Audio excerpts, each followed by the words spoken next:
Dok, bagaimana cara kerja sekretom hingga dapat membantu proses regenerasi tubuh?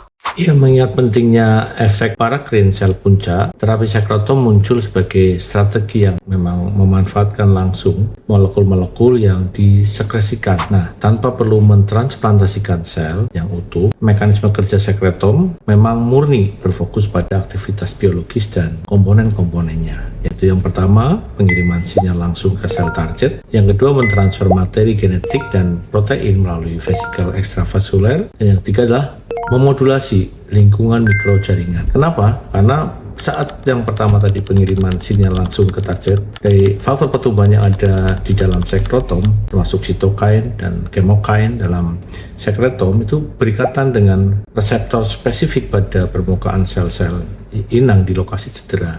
Nah, ikatan ini memicu jalur sinyal intraseluler yang mengarah pada perubahan perilaku sel seperti proliferasi, diferensiasi, migrasi, atau bahkan ekspresi gen tertentu. Nah, misalnya faktor pertumbuhan endotel vaskuler atau VEGF yang disekresikan dapat merangsang sel endotel untuk membentuk pembuluh darah baru. Yang kedua, transfer materi genetik dan protein melalui vesikel ekstraseluler atau AVS. Ini terutama eksosom ya, karena dia vesikel adalah komponen kunci sekretom yang bertindak sebagai kurir antar sel. Mereka dapat mengikat atau menyatu dengan membran sel target, melepaskan muatannya baik mRNA, miRNA, protein, lipid langsung ke dalam sitoplasma sel penerima.